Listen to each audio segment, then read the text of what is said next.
وأشهد أن لا إله إلا الله وحده لا شريك له وأشهد أن محمدا عبده ورسوله. கண்ணியத்திற்குரிய எல்லாம் வல்ல அல்லாஹ் ஜல்ல ஷானஹு தஆலாவின் நல்லடியார்களே, அல்லாஹ்வுடைய பேரருளால் மாறும் உலகில் மாறாத இஸ்லாம் என்ற இந்த தொடரிலே இஸ்லாத்தை விமர்சிக்கக்கூடியவர்கள், இஸ்லாமிய சட்டங்கள் பிற்போக்கானவை என்று சொல்லக்கூடியவர்கள் என்னென்ன வாதங்களை எடுத்து வைத்து இஸ்லாத்தை விமர்சிக்கிறார்களோ அந்த வாதங்கள்லாம் எப்படி தவறா இருக்கிறது என்பதை நம்ம பார்த்து வருகிறோம். நேற்றைய தினம் இந்த பலதார மனம் சம்பந்தமாக எப்படியெல்லாம் விமர்சனம் நடந்து கொண்டிருக்கிறது, அது எவ்வளவு அபத்தமாக இருக்கிறது, அவர்களுடைய சட்டமே இந்த பலதார மனத்தை ஆதரிக்கிற வகையில் தான் இருக்கிறது என்பதையெல்லாம் தெளிவுபடுத்தணும். அதே போல இஸ்லாத்தின் மீது அவங்க சொல்லக்கூடிய இன்னொரு விதமான விமர்சனம் என்னவென்று சொன்னால், இஸ்லாத்தினுடைய சட்டங்கள், சில சட்டங்கள் உலகத்தில் முஸ்லீம் நாடுகளில் அமுல்படுத்தப்படுகிறது, அது செய்திகள்ல வந்து விடுகிறது. அவனுக்கு தூக்கு தண்டனை, இவனுக்கு கையை வெட்டினாங்க, அவனுக்கு சௌகரியம் கொடுத்தாங்கலாம் சில தண்டனைகள் முஸ்லீம் நாடுகள்ல குற்றவாளிகளுக்கு கொடுக்கும் பொழுது அந்த செய்திகள் பேப்பர்கள்ல மீடியாக்கள்ல வரும்போது என்ன செய்யறாங்கன்னா, இது என்ன ஒரு கொடூரமா இருக்கிறது, ஒரு காட்டுமிராண்டித்தனமாக இருக்கிறது, மரண தண்டனை மக்கள் மத்தியில் வச்சு சுடுறாங்க, மக்கள் எல்லாம் பார்த்துட்டு இருக்கும், கழுத்தை வெட்டுறாங்க, அது மாதிரியாக கையை வெட்டுறாங்க, இதெல்லாம் இந்த நவீன காலத்துக்கு எல்லாம் சரியா வருமா? ஒரு மனிதாபிமானம் இல்லாத இது மாதிரியான ஒரு தண்டனை தேவையா? இந்த மாதிரி ஒரு தண்டனை இருக்குது என்று ஒரு மார்க்கம் சொல்லுமையானால் அதை மாற்றத்தான் வேணும். மாற்றிவிட்டு மரண தண்டனை இல்லாத ஒரு புதுமையான ஒரு உலகத்தை நம்ம என்ன செய்யணும், படைக்க வேண்டும் என்றெல்லாம் அறிவுஜீவிகள் சொல்லக்கூடியவர்களும் ஊடகத்தில் இருக்கக்கூடியவர்களும் ஒரு பெரிய ஒரு பிரச்சாரத்தை முன்னெடுத்து செல்கிறார்கள். இதுல சில கருணாநிதி போன்ற அரசியல்வாதிகள் உள்ள சேர்ந்து கொண்டு போற போக்கில் என்ன செய்யறாங்க, இஸ்லாத்தையும் மரண தண்டனை கூடாது, சவுதியில காட்டுமிராண்டித்தனம் செய்கிறார்கள் என்று அறிக்கை விட்டதெல்லாம் நீங்க நினைஞ்சீங்க பார்த்தீர்கள். அப்ப இதுல என்ன பிரச்சனை, இஸ்லாம் சொல்லக்கூடிய இந்த தண்டனை சரிங்கிறீங்களா சரி இல்லைங்கிறீங்களா? இந்த மாதிரி தண்டனை தான் உலகத்துக்கு தேவையா, அல்லது நீங்க சொல்ற மாதிரியான தண்டனைகள் அல்லது தண்டனையே இல்லாத ஒரு உலகம் அதுதான் தேவையா, எதை மாற்றணும் என்பதை தான் நம்ம இன்றைக்கு பார்க்க இருக்கிறோம். பொதுவாக இந்த விமர்சனம் செய்யக்கூடிய யாரா இருந்தாலும் அதை ஒரு நியூஸா ஒரு செய்தியா பார்க்கிறார்கள். ஒருத்தனுக்கு தூக்கு தண்டனை கொடுத்தால் எவனுக்கோ தூக்கு தண்டனை கொடுக்கறாங்க என்று ஒரு நியூஸா ஒரு செய்தியாக அதை பார்க்கிறார்கள். ஒருத்தனுக்கு கையை வெட்டினார்களே ஆனால் யாரோ ஒருத்தனுடைய கையை வெட்டுறாங்க இங்கன்னு பார்த்துக்கொண்டு என்ன செய்யறாங்க, அந்த ஒரு நியூஸ் மாதிரி பார்க்கிறார்கள். அப்படி பார்ப்பதை விட்டுவிட்டு அந்த எதற்காக அவன் தண்டிக்கப்படுகிறானோ அவனால் பாதிக்கப்பட்டிருப்பான்ல ஒருத்தன், கொலகாரனா இருந்தா கொல்லப்பட்டவன் இருப்பான் இல்லையா, அவனுடைய ஒரு அண்ணனாக இருந்து அதை அவர்கள் பார்க்க வேண்டும். நம்ம அவனுடைய தம்பியா இருந்தால், கொல்லப்பட்டவனுடைய தம்பியாக நாம இருந்தால் நம்ம என்ன மாதிரி பேசுவோம்? ஒரு திருடனை கையை வெட்டும் பொழுது திருடனை பார்த்து பரிதாபப்படாம எப்படி பண்ணணும், அந்த திருடு கொடுத்திருப்பான்ல அது நாம இருந்தால், நம்முடைய பணத்தை இந்த மாதிரி கஷ்டப்பட்டு சம்பாதித்து திருடி கொண்டு போயிருந்தால் அது எப்படி இருக்கும் அப்படின்னு சிந்திக்காமல் என்ன செய்யறாங்கன்னு கேட்டா, இவர்களுக்கு அந்த பிரச்சனை நடக்காததுனால, இவர்களுடைய அப்பனோ அம்மாவோ ஆத்தவோ தங்கச்சியோ மகளோ கொல்லப்படாத காரணத்தினால மரண தண்டனை கொடுக்கலாமா என்று பேசுகிறார்கள். இவங்களுடைய சொத்து சுகங்களை எவனும் கொள்ளையடிக்காம இருக்கிற காரணத்தினால இதுக்கு திருட்டுக்காக வேண்டி கையை வெட்டுவீங்களா என்று கேட்கிறார்கள். அப்ப இவர்கள் தங்களுக்கு அந்த பாதிப்பு வராத ஒரு ஏசி அறையில் இருந்து கொண்டு பாதுகாப்பான இடத்தில் இருந்து கொண்டு காவல்துறையுடைய பாதுகாப்பு அல்லது பணத்தை வைத்துக் கொண்டு தேவையான பாதுகாப்புகளை செக்யூரிட்டி ஏற்படுத்தி வைத்துக் கொண்டு இருக்கிற காரணத்தினால் எதுக்கு இந்த தண்டனை? அவனை போய் அந்த தூக்கு தண்டனை கொடுக்கிறவன் என்ன காரணம்? அந்த மன்னருக்கு அவனுக்கு பகையா, சொந்த விவகாரம் ஏற்பட்டு போச்சு அதுக்காக கொடுக்கறானா, என்னத்தை கொடுக்கறான்னு சிந்திக்கணுமா இல்லையா? இந்த அடிப்படையை விளங்காம இருக்கிற காரணத்தினால்தான் இவர்கள் இந்த மாதிரி இஸ்லாம் சொல்லக்கூடிய இந்த தண்டனைகள் கடுமையானவை, கொடூரமானவை, இது தேவையற்றவை என்று சொல்கிறார்கள். முதல்ல நீங்க பார்க்க வேண்டிய விஷயம் என்னன்னு கேட்டா, எல்லா மனிதனும் ஒத்துக்கொள்ளக்கூடிய ஒரு விஷயம் இருக்கிறது. என்ன விஷயம்? ஒரு அமைதியான உலகம் வேணும். எல்லாரும் என்ன செய்யறான், நாட்டில் அமைதி நிலவ வேண்டும். எந்த நாட்டுக்காரனா இருந்தாலும் அவன் வாழுகிற நாட்டில் என்ன வேண்டும் விரும்புறான், அமைதி வேண்டும், அமைதி வேண்டும், அமைதி வேண்டும் என்று எல்லாரும் விரும்புகிறான். இந்த அமைதி வேண்டும் என்று விரும்புகிறான் இல்லையா, அமைதி வேண்டும் என்று விரும்புவதற்கு தான் ஒரு அரசாங்கத்தை நம்ம என்ன செய்யறோம், ஏற்படுத்துகிறோம். இந்த அமைதி வேண்டும் என்பதுதான் நம்முடைய நோக்கமாக இருக்குமே. ஆனால் அமைதி ஏற்படுவதற்காகத்தான் ஒரு அரசாங்கம் அமைய வேண்டும் என்பதை மக்கள் முதல்ல புரிந்து கொள்ள வேண்டும். இவங்களுக்கு தெரியறது இல்ல. ஒரு அரசாங்கத்தை நம்ம தேர்வு செய்யறோம் இல்லையா, எதுக்கு தேர்ந்தெடுக்கிறோம்? இங்க இருந்து வந்தா தான் எந்த சட்டம் சரியானு வழங்கும். ஒரு அரசாங்கத்தை தேர்ந்தெடுக்கிறதுனால நமக்கு எல்லாரும் சோறு போட்டுருவாங்க தேர்ந்தெடுக்கிறோம். அத்தனை பேருக்கு அரசாங்கமா சோறு கொடுக்குது இல்ல. அப்ப ஒரு கண்துடைப்பாக சில நேரத்தில் கொடுப்பாங்க, ஒரு ரூபாய் அரிசி கொடுக்குறாங்க, வேற 20 அரிசி வச்சுக்கலாம் மனிதன் வாழ முடியாது. எவ்வளவு தேவைகள் இருக்கு, மேற்கொண்ட தேவைகள்லாம் இருக்கிறது. அப்ப நம்ம வாழ்வது நம்ம சாப்பாட்டுக்கு நம்ம தான் உழைத்து சாப்பிடுகிறோம். உலகத்துல ஒரு கவர்மெண்டே இல்லைன்னு வைங்க, உழைச்சு சாப்பிட முடியாதா? வேலை பார்த்து சம்பாதிச்சு சாப்பிட முடியாதா? சாப்பிடலாம். அரசாங்கமே இல்லாவிட்டால் கூட நம்ம சாப்பாடு நம்ம சாப்பிட முடியும். ஏன்னா அரசாங்கம் இருக்கும்போது நம்ம தான் உழைக்கிறோம். அரசாங்கம் ஒண்ணு இல்லாத காலத்தில் நம்ம தான் உழைச்சு சாப்பிட வேண்டியிருக்கும். நம்முடைய மருத்துவத்துக்கு நம்ம தான் பொறுப்பாளியா இருக்கணும். பேருக்கு அரசு மருத்துவமனை வைத்திருப்பார்களே தவிர எல்லாத்துக்கும் ஒரே கலர்ல தண்ணியை கொடுப்பாங்க, அவ்வளவுதான். தானா நான் கூட்டு மாத்திரை வச்சிருப்பாங்க, அனைத்துக்கும் அதுதான் கொடுப்பாங்க. இது மாதிரி மக்களை கண்துடைக்கிறதுக்காக வேண்டி அரசாங்க மருத்துவமனை இருக்குமே தவிர அதுல போய் சாதாரண ஒண்ணுமில்லாத கூட ஒரு நுழையிறதுக்கு வைக்கப்பட்டு கூசுற அளவுக்கு அவ்வளவு சுத்தமாகவும் அவ்வளவு சுகாதாரமும் இருக்கும். நம்ம மருத்துவத்தை நம்ம தான் பார்த்துக் கொள்ள வேண்டியிருக்கிறது. நமக்குடைய நோய் நொடிகள் வறுமையானால் நாம தான் பார்த்துக் கொள்ள வேண்டியிருக்கிறது. சில அந்த காப்பீடு இந்த காப்பீடு திட்டத்தை கொண்டு வந்தால் கூட அனைத்து நோய்களுக்கும் உள்ள காப்பீடாக இருக்காது. அந்த நோய்க்கு முழு செலவையும் ஏற்றுக்கொள்ளக்கூடிய வகையில அந்த காப்பீடுகள்லாம் இல்ல. சின்ன அளவுக்கு அது உதவி செய்யக்கூடியதா இருக்கும். ஒரு குடும்பத்துக்கு ஒரு ஆளுக்கு தான் செய்யறான், 5 பேருக்கு நோய் வந்தா என்ன பண்றது? மீதி 4 பேர் அவன் தான் பார்க்க வேண்டி இருக்கிறது. அப்ப மருத்துவத்துக்கும் ஒரு அரசாங்கம் என்ன செய்யாது, பொறுப்பேற்காது. அனைவருக்கும் அரசாங்க வேலையா இருக்குது. கவர்மெண்ட் ஜாபுங்கிறது 1% 1/2% பேருக்கு இருக்கும், அவ்வளவு கூட இருக்காது. 1000த்துல ஒருத்தன் அரசாங்க வேலையில் இருப்பான். மீதி உள்ளவன்லாம் எங்க வேலை பார்க்கிறோம்? நம்மளா தொழில் பண்றோம், கடையில சம்பளத்துக்கு இருக்கிறோம், ஏதாவது வியாபாரத்தை பண்றோம், நம்ம தான் பாத்துக்கிறோமே தவிர அரசாங்கமா எல்லாத்துக்கும் வேலை கொடுக்குது. அப்ப வேலை கொடுக்கறதுக்கு அரசாங்கம் இல்லை, சோறு போடுறதுக்கு அரசாங்கம் கிடையாது, வேலை கொடுக்கறதுக்கு அரசாங்கம் கிடையாது. அது மாதிரி மருத்துவ உதவி அனைவருக்கும் செய்வதற்கு அரசாங்கம் கிடையாது.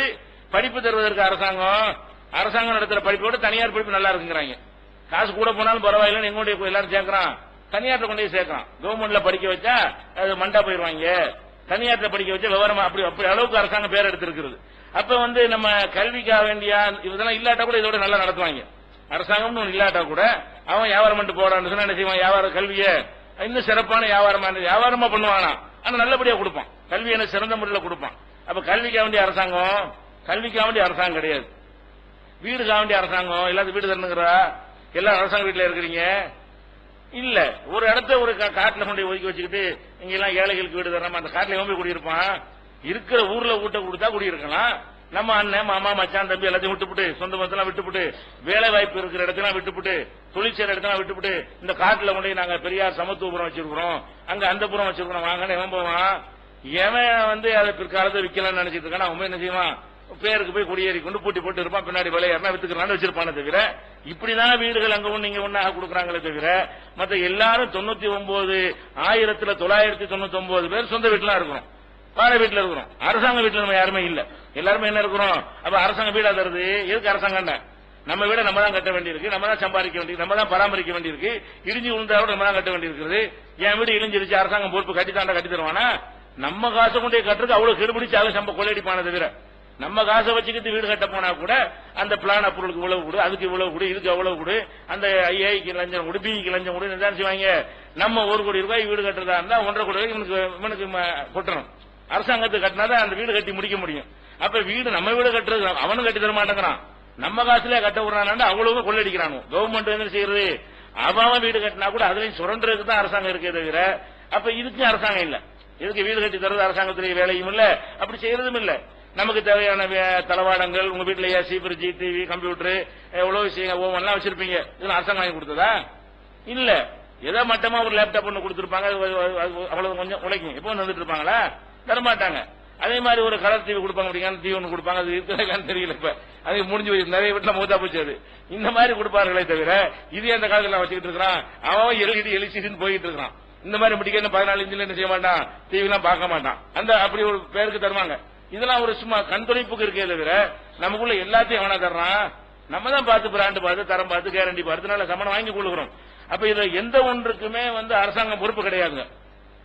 அப்ப என்னதுக்கு அரசாங்கம்? நம்ம தான் சோறு திங்க வேண்டியிருக்கு, நம்ம தான் மருத்துவம் பார்க்க வேண்டியிருக்கிறது, நம்ம தான் நம்முடைய பொருளாதாரங்களை வாங்கிக் கொள்ள வேண்டியிருக்கிறது, நம்முடைய வீடுகளை நம்ம தான் கட்டிக்கொள்ள வேண்டியிருக்கிறது, நம்ம பிள்ளை கல்யாணம் நம்ம தான் பண்ணி வைக்க வேண்டியிருக்கிறது. அப்ப நம்முடைய எல்லா தேவைகளையும் நம்ம தான் செய்ய வேண்டியிருக்கு என்று சொல்லக்கூடிய நேரத்தில் ஒரு அரசாங்கம் எதற்கு தெரியுமா? இதுதான் விளங்கணும். இது விளங்கிட்டா எந்த சட்டம் சரின்னு விளங்கிக்கிறோம். ஒரு அரசாங்கம் எதுக்கு பண்றோம்? உலகத்துல மனிதர்கள் எந்த நாட்டை எடுத்துக்கொண்டாலும் அதுல வாழக்கூடிய மனிதர்கள் வந்து எல்லாரும் சமநிலையில் நம்ம இருக்க மாட்டோம். சில பேர் உடல்ல பலம் உள்ளவனா இருப்பான், சில பேர் உடல்ல பலவீனமா இருப்பான். பலம் உள்ளவன் என்ன செய்வான்? அந்த பலத்தை காட்டி பலவீனமானவனை மிதிப்பான். ஒரு பலம் உள்ளவன் என்ன செய்வான்? அவன் மோத முடியுமா? ஒரு பலவீனமானவனுக்கு பலம் உள்ளவனுக்கு சண்டை வந்து என்ன செய்வான்? போட்டு சாத்தி விட்டு அவன் சொத்து பறிச்சுட்டு போயிடுவான். அப்ப பலம் உள்ளவன் வந்து உடல் வலிமை உள்ளவன் சில பேர் இருக்கிறான், உடல் வலிமை இல்லாதவன் சில பேர் இருக்கிறான். இந்த உடல் வலிமை யாருக்கு இருக்கிறதோ அவனால் உடல் வலிமை இல்லாதவன் பாதிக்கப்படுகிறான். இது உலகத்தில் நடக்கும். அதே மாதிரி வந்து பணபலம் வைத்திருப்பான். சில பேர் பணத்தை நிறைய சம்பாதிச்சு வச்சிருப்பான், சில பேர் ஏழையா இருப்பான். பணம் வச்சுக்கிறவன் என்ன வேணாலும் செய்யலாம். காசை கொடுத்து வெட்டிட்டு வெட்டி வந்துருவாங்க, கொண்டு வந்துருவாங்க. ஏழை என்ன செய்வான்? முடியாது. அப்ப வந்து இந்த நடுத்தரமத்தில் உள்ளவன் ஏழையாளர் இருக்கிறவங்க என்ன செய்யறான்? பணபலம் உள்ளவங்களால் வந்து பாதிக்கப்படுவான். இவன் வந்து 1000 ஏக்கரை வச்சிருப்பான், பக்கத்துல கொடுத்த 1.5 ஏக்கர் வச்சிருப்பான், அதையும் சுட்டிக்கிறாங்க. கேட்டா அடியால் வச்சு அனுப்புவான். அடியால் அனுப்பி என்ன செய்வான்? ஆள் கொள்ளுவான், வெட்டுவான், கை எடுப்பான், காலை எடுப்பான், கொடுத்துட்டு போயிடுவாங்க. அப்ப இந்த பணபலம் உள்ளவர்கள் வந்து பணம் இல்லாதவர்கள் என்ன செய்யறாங்க? வந்து அநியாயம் செய்வார்கள். உலகத்தில் இது நடக்கக்கூடிய விஷயம். அதே மாதிரி சில பேர் குடும்ப ஒரு ஊர்ல இருக்காங்கன்னு வைங்களேன், சில குடும்பம் பெருசா இருக்கும், வாப்பாக்கு 40 பிள்ளைன்னு வைங்க, அப்படின்னா எத்தனை பேர் இருக்கு? 3 தலைமுறை ஆச்சுன்னா அவங்கள 400 பேர் இருப்பாங்க. மத்தவங்க 5 பேர் 10 பேர் தான் இருக்கும் ஒரு குடும்பத்துல. இந்த பெரிய குடும்பத்துக்காரன் சின்ன குடும்பத்தெல்லாம் மிரட்டும், இன்னொன்னு ஒடியாந்துருவாங்க எப்படி போயிடும்.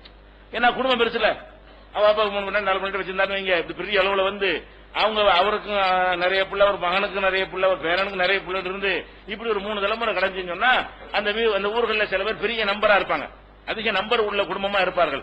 அவர்களுக்கு மற்றவங்க எல்லாம் பயப்படுவாங்க. ஏன் எல்லாம் ஒண்ணு சேர்ந்துருவாங்க, அந்த குடும்பம் ஒன்னாயிரும், அப்படி பயப்படுவாங்க. அப்ப அந்த மாதிரி மக்களால் யார் பாதிக்கப்படுவாங்க?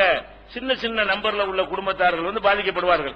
அதே மாதிரி சில பேர் வந்து ஆயுத பலம் வச்சிருப்பான், அருவாகத்தியை வச்சுக்கிட்டு இப்போ துப்பாக்கி வச்சுக்கிட்டு நம்ம 1000 பேர் இருந்தாலும் 300 பயப்படுமா இல்லையா? 3 பேர் துப்பாக்கி வந்தா மனுஷன் பயப்படுமா இல்லையா? அப்ப ஆயுத பலம் வைத்திருக்கிறவனுக்கு யார் பயப்படுவோம்? ஆயுதம் இல்லாத நிராயுத பாணியா இருக்கிறவன் பயப்படுவான். அப்ப இவன் வந்து அவன் மீது அநியாயம் செய்யக்கூடிய காட்சி காலங்கள்லாம் நடக்கும். அப்ப இதெல்லாம் நடக்க கூடாது, தடுக்கிறது தான் அரசியல். ஒரு அரசாங்கம் நமக்கு எதுக்கு தேவை? இந்த மாதிரி மேல உள்ளவன் கீழே உள்ளவன், எந்த வகையிலாவது மேல்நிலையில் உள்ளவன் எந்த வகையிலாவது கீழே உள்ளவனை ஏறி மிதிச்சு அவன் சொத்தை பறிச்சுக்கிற கூடாது, அவன் உரிமையை பறிச்சுக்கிற கூடாது, அவனுடைய உயிருக்கு பாதிப்பு ஏற்படுத்திட கூடாது, அவனுடைய குடும்பத்துக்குள்ள இவன் நுழைஞ்சிட கூடாது. அவனுக்குன்னு ஒரு வட்டத்தை போட்டுக்கொண்ட, சின்ன வட்டமா பெரிய வட்டமோ, அவனுக்குரிய வட்டம் அவனுக்குரியது. பெரிய வட்டத்துக்கு இருந்துங்க, சின்ன வட்டம் போட்ட சின்ன வட்டத்துக்குள்ள இருப்பான், நீ வந்து அதுக்குள்ள கால வைக்காது என்று சொல்லக்கூடிய வகையில் ஒவ்வொருத்தருக்கும் அந்த மேல்நிலையில் இருக்கிறாங்க பாருங்க, அவங்களால் கீழ்நிலையில் உள்ளவர்களுக்கு பாதிப்பு ஏற்படுத்தாமல் தடுக்கிறது தான் ஒரு அரசாங்கத்தின் வேலை. அதுக்கு தான் அரசாங்கம் தேவை. அப்படி ஒண்ணு இல்லை என்று சொன்னா அரசாங்கமே தேவை கிடையாது. அரசாங்கம் வந்து நம்ம என்ன செய்யறோம்? தேர்தலில் வாக்குறுதி எல்லாம் கொடுப்பாங்க, இதை எவனும் கொடுக்க மாட்டேங்கிறான். நாங்கள் ஆட்சிக்கு வந்தால் என்ன செய்வோம்? ஒரு கொலை இருக்காது, ஒரு கொள்ளை இருக்காது, ஒரு வழிப்பறி இருக்காது, ஒரு கற்பழிப்பு இருக்காது, ஒரு நரபலி இருக்காது அப்படின்னு சொல்லிட்டு நாங்க செய்வோம். எவனா வாக்குறுதி கொடுக்கறானா? கொடுக்க மாட்டாங்க. அவனே இதெல்லாம் செய்யறவனா இருப்பான். அவன் கட்சிக்காரன் என்ன செய்வான்? அடுத்தவன் மீது இதெல்லாம் செய்யக்கூடியவனாக இருக்கிறான். இதை செய்வோம்னு சொல்ல மாட்டான். என்ன செய்வான்? 1 ரூபாய்க்கு அரிசி தருவோம், 50 ரூபாய்க்கு பருப்பு தருவோம். இதான் இவங்களுடைய இதெல்லாம் இவன் மேலே கிடையாது. இவனுடைய அரசாங்கத்தின் வேலை இது கிடையாது. இது வியாபாரி செஞ்சுட்டு போயிடுவான். இது அரசாங்கம் செய்யற வேலை இது கிடையாது. அவன் என்ன வேலை அரசாங்கத்துக்கு இல்லையோ அந்த வேலையை செய்வதாக மக்கள்கிட்ட ஏமாத்தி கொண்டு வாக்கு பெற காரணத்தினாலதான் இவனுக்கு விஷயம் விளங்க மாட்டாங்க. எதுக்குடா கவர்மெண்ட்? நான் நிம்மதியா இருக்கணும், நான் சம்பாதிச்ச சொத்து என்னுடையதா இருக்கணும், எனக்கு பாரம்பரியமா கிடைச்ச வீடு என்னுடையதா இருக்கணும், என் உயிர் என்னுடையதா இருக்கணும், என்னுடைய குடும்பத்தார்கள் எனக்குரியவர்களா இருக்க வேண்டும், இந்த செக்யூரிட்டி எனக்கு வேணும். இதுக்குதான் அரசாங்கம். இதை உறுதிப்படுத்துவதாக இருந்தால் அதை எப்படி உறுதிப்படுத்துவது? ஒரு அரசாங்கம் என்ன செய்யணும்? பாரபட்சம் இல்லாம சில சட்டங்களை உருவாக்கி அநியாயம் செய்யக்கூடியவன் எவனா இருந்தாலும் நாளைக்கு அநியாயம் செய்யக்கூடாதுங்கிற பயத்தை உண்டாக்கினால் தவிர இது ஒழியாது. திருடுறானா நாளைக்கு திருடக்கூடாது என்கிற பயத்தை உண்டாக்கக்கூடிய வகையில ஆணு பெண்ணு பேதம் இல்லாம, பெரியவன் சின்னவன் பேதம் இல்லாம எவன் திருடினாலும் திருட்டுக்கு இதான் தண்டனை, இந்த கடும் தண்டனை நாங்கள் தருவோம் என்று அறிவிப்பார்களேயானால் அப்ப என்ன நடக்காது? திருட்டு நடக்காது. நடந்தாலும் குறைவாக நடக்கும். அதிகமா அரிதாக ரொம்ப ரேராக நடக்கும். அது வந்து ரொம்ப படிப்படியா வந்து குறைந்து போய்விடும். நடக்கவே செய்யான்னு சொல்ல முடியாது. அப்ப கொஞ்சமா ரொம்ப குறைவாக நடக்கும். அது வந்து நான் முடியாது, மனிதன் எல்லாத்தையும் கண்காணிக்க இயலாது. அதே மாதிரி கொலை செஞ்சீங்கன்னா கொலைக்கு கொலை தான், தீர்த்து போடுவோம், அரசாங்கம் பார்த்துட்டு இருக்க மாட்டோம், எவ்வளவு பெரிய இடத்துல உள்ள ஆளா இருந்தாலும் அவர்களை தண்டிக்க வேண்டிய நேரத்தில் தண்டிப்போம் அப்படிங்கிற ஒரு சட்டம் உலகத்தில் இருக்குமே. ஆனால் தான் அமைதி ஏற்படும். இன்னைக்கு உலகத்தில் அமைதி ஏற்பட்டுச்சா? எத்தனை நாடுகள்ல அரசாங்கம் இருக்குது, அவங்ககிட்ட பீரங்கி இருக்கிறது, அணு ஆயுதங்கள் இருக்கிறது, துப்பாக்கி இருக்கிறது, ராணுவம் இருக்கிறது, துணை ராணுவம் இருக்கிறது, அதிரடிப்படை இருக்கிறது, ஸ்பெஷல் போலீஸ் இருக்கிறது, ரிசர்வ் போலீஸ் இருக்கிறது, சாதாரண போலீஸ் இருக்கிறது. இப்படி இத்தனை வகையான பாதுகாப்பு ஏற்பாடுகள் எல்லாம் வைத்திருக்கக்கூடிய ஒரு அரசாங்கத்தினால என் உயிரை காப்பாற்ற முடியவில்லை, உலகத்தில் எங்கேயும் காப்பாற்ற முடியவில்லை. போனா திரும்பி வருவோமாங்கிற சந்தேகமா இருக்கிறது. பேப்பரை பார்த்தா எது கொள்றான்னு தெரிய மாட்டேங்குது. அப்ப அந்த மாதிரியான ஒரு நிலையில் மக்கள் இருக்கிறார்களே, அதை பாதுகாக்கிறது தான் அரசாங்கத்தின் வேலை என்று சிந்தித்து பார்த்தார்களே. ஆனால் அப்ப என்ன செய்யணும் அவருக்கு புத்தி வரும். எதுக்காக வேண்டிய அரசாங்கம் அதான் சோறுலாம் கொடுக்குறாங்கல்ல, அதான் ஒரு ரூபாய்க்கு அரிசி தர்றாங்கல்ல போனீங்க என்று சொன்னா என்னவாகாது, அது புரியாது. அப்ப அரசாங்கம் இந்த மாதிரியான வேலைகளை அவங்க செய்யணும். உதாரணமா பார்த்தோமே ஆனால் நபிகள் நாயகம் ஸல்லல்லாஹு அலைஹி வஸல்லம் அவங்க என்ன செய்யறாங்கன்னா, அவங்க இருக்கும் பொழுது ஒருத்தர் வர்றார். அப்ப அதி இப்னு ஹாத்திம்ங்கிற ஒரு சஹாபி இதை அறிவிக்கிறார். நானும் அந்த சபையில இருந்தேன். அப்ப ஒருவர் வருகிறார். என்ன செய்யறாருன்னு கேட்டா, அல்லாஹ்வுடைய தூதரே, இந்த வழிப்பறி ரொம்ப ஜாஸ்தியா இருக்கிறது, நாங்க பிரயாணம் பண்ணி போறோம், போற நேரத்தில் ஊருக்குள்ள திருட மாட்டேங்கிறாங்க, வழிப்பறி செய்து போற இடத்துல என்ன செய்யறான், அப்படி மறிச்சிடறான். 10 பேர் மறிப்பான். வியாபார கூட்டத்தில் போவாங்க, சரக்கு வாங்கிட்டு போவாங்க, அல்ல சும்மாவே பிரயாணம் பண்ணி போவாங்க. மறிச்சா என்ன பண்ணுவான், ஆயுத கத்திக்கிட்டு வச்சிருப்பான். இவன் 4 பேர்னா 10 பேர் நிற்பான், ஒன்னும் செய்ய முடியாது, எல்லாத்தையும் பறிச்சுட்டு போயிருவாங்க. அதுக்கு மேலேயும் மீறினா வெட்டி போட்டு கூட போயிருவாங்க. அப்ப இந்த மாதிரி வழிப்பறி கொஞ்சம் ஜாஸ்தியா இருக்கிறது, அதற்கு ஏதாவது ஒரு வழி பண்ணுங்க அப்படின்னு அவர் கேட்கிறார். அடுத்து இன்னொன்னு கேட்கிறார், வறுமை ஜாஸ்தியா இருக்குது, வழிப்பறியும் ஜாஸ்தியா இருக்கிறது, ரொம்ப கஷ்டமா இருக்கு. அப்படித்தானே இருந்தாங்க. ஒரு பேரிச்சம்பழம் கூட கிடைக்காம, ஒரு உடைக்கு மாற்று உடை கிடைக்காம, ஒரு துணியை போர்த்து கொண்டு அந்த காலத்து மக்கள் வாழ்ந்தார்கள். அப்ப எங்களுக்கு ரொம்ப வறுமையாகவும் இருக்கிறது, வழிப்பறி, இந்த 2 பேர்ட்டு எங்களுக்கு பெரிய பிரச்சனை அப்படின்னு ஒருத்தர் முறையிடுறாரு. அப்ப ரசூல் ஸல்லல்லாஹு அலைஹி வஸல்லம் என்ன செய்யறாங்கன்னா, அந்த பக்கத்துல அதி இப்னு ஹாத்திம் இருக்கார்ல, அவரை கூப்பிடுறாங்க. அவர் இருக்காரு. இருக்கும்போது, அதி அவர்களே, உங்களுக்கு இந்த ஹீராங்கிற ஊர் தெரியுமான்னு கேட்கிறாங்க. இவர் கேள்வி என்ன கேட்கிறாரு, வழிப்பறின்னு அவர் சொல்றாரு. ரசூல் ஸல்லல்லாஹு அலைஹி வஸல்லம் அவருக்கு பதில் சொல்லாம பக்கத்துல இருந்து அதி இப்னு ஹாத்திமை கூப்பிட்டு, இந்த ஹீராண்டு ஒரு ஊர் இருக்கு தெரியுமான்னு கேட்கிறாங்க. அது பாரசீகத்துக்கு பக்கத்துல ரொம்ப தூரத்தில் இருக்குது. அந்த ஊரை சொல்லி கேட்கிறாங்க. அவர் என்ன சொல்றாரு, நான் அந்த ஊரை பார்த்தது கிடையாது, ஆனா அது உப்பியுத்தான்ஹா, அது கேள்விப்பட்டிருக்கிறேன். ஹீராங்கிற ஒரு பெரிய ஊரு, பெரிய நகரம் என்ன செஞ்சிருக்கிறேன், கேள்விப்பட்டிருக்கிறேன் அப்படின்னு சொல்றாங்க. அப்ப ரசூல் ஸல்லல்லாஹு அலைஹி சொல்றாங்க, அவருக்கு போய் விட்டு சொல்றாங்க, அல்லாஹ் உனக்கு கொஞ்சம் ஆயிலை போட்டு தந்தால் அந்த ஹீராங்கிற ஊர்ல இருந்து இந்த மதீனாங்கிற நகரத்திற்கு கிட்டத்தட்ட 2000 கிலோமீட்டர் வரும். அவ்வளவு தொலைவு உள்ள இந்த ஊருக்கு ஒரு பெண் தன்னந்தனியாக பிரயாணம் பண்ணி வருவாள். அவள் உயிருக்கும் பயப்பட மாட்டாள், கற்பை பற்றியும் பயப்பட மாட்டாள், பொருளுக்கும் பயப்பட மாட்டாள். அங்க பொருட்கள் சேர்ந்துருவா, அதை நீ கண்ணால பார்ப்பாய்ங்கிறாங்க. வழிப்பறிய முறையிடுறியா, சட்டம் போட்டு தடுப்பேன், எனக்கு ஏழாது, நாங்க என்ன செய்வோம்னு கேட்க மாட்டேன். வழிப்பறி தானே, ஒளிச்சு கட்டுறேன் பாரு, நீ கண்ணால பாப்ப, இங்க முதல் ஒழிப்பேன், கடைசியில் என்ன செய்வே, நீனே பாப்பாய். அதி இப்னு ஹாத்திம் அவர்களே, நீங்கள் உங்கள் கண்ணால் பார்ப்பீர்கள். என்ன பாப்பீங்க, அங்கிருந்து ஹீராவில இருந்து புறப்பட்டு மதீனா வரைக்கும் வரும்போது ஒரு பெண்ணு தனியா வர்றா. பெண்ணு தனியா வர முடியுமா, வருவாள், அதை செஞ்சு காட்டுவேன். அதான் ஆன்சர் பண்றாங்க ரசூல் ஸல்லல்லாஹு அலைஹி வஸல்லம். அவர் முறையிட்டு 2 ஒண்ணுக்கு என்ன செய்யறாங்க பதிலு, அவருக்கு சொல்லாம இவருக்கு சொல்றாங்க, நீ பாப்பாயிட்டு. அவர் சொல்றாரு, நான் பார்த்தேங்கிறாரு. சுப்ஹானல்லாஹ், ரசூல் ஸல்லல்லாஹு அலைஹி வஸல்லம் சொன்னபடி நான் என்ன செஞ்சேன், என் கண்ணாலேயே அந்த ஹீராங்கிற ஊர்ல இருந்து மதீனா வரைக்கும் வந்த எந்த எங்கனே வழிப்பறி காணோம். வழிப்பறி செஞ்சவங்க எங்க போயிட்டான், ஆளே தெரியல, இருந்த இடம் தெரியாம போய்விட்டார்கள். அந்த மாதிரியான முறையில சட்டங்களை கொண்டு புடிக்க வேண்டிய விதத்தில் புடிச்சோம் சொன்னா, இருக்க வேண்டிய விதத்தில் இருக்கணும் என்று சொன்னால், இந்த வழிப்பறிக்கெல்லாம் என்ன தண்டனை, திருடனுக்கு ஒரு தண்டனை.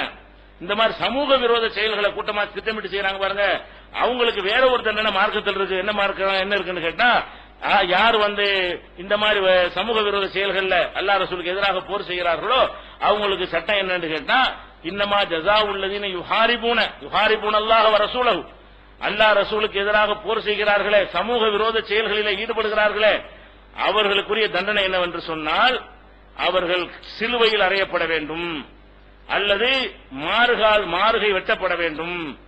ஒரு இந்த பக்கம் வலது கையை வெட்டினா அந்த பக்கம் இடது காலை வெட்டணும், கிராஸா. இந்த கையை வெட்டினா இந்த காடு, இந்த கையை வெட்டினா இந்த காலு. அப்ப என்ன செய்யணும்? சமூக விரோத செயல் செஞ்சாங்கன்னு சொன்னா ஜெயில பிடிச்சி 6 மாசம் சோறுலாம் கொடுக்க மாட்டேன். செஞ்சா என்ன செய்வேன்? மாறுகால் மார்கை வெட்டுவோம், அருளி நாடு கடத்துவோம். இங்க இருக்க இந்த நாட்டில் இருக்க முடியாது, இந்த மாதிரி வேலையை செய்து கொண்டு இந்த நாட்டில் இருக்க முடியாது என்று அல்லாஹ் சொன்ன பிரகாரம் நபிகள் நாயகம் ஸல்லல்லாஹு அலைஹி வஸல்லம் அவர்கள் அதிரடி நடவடிக்கையில் இறங்கினார்கள். இந்த வழிப்பறியத்தான முறையிடுற வழிப்பறிங்கிற சமூக விரோத செயல், கூட்டாக திருடுறதுங்கிற விஷயம் வேற, பூந்து தடுத்து ஓடி போய் விடுது, இதெல்லாம் ஆட்களை அடிச்சு தாக்கி விட்டு இந்த மாதிரி செய்யக்கூடிய விஷயம்.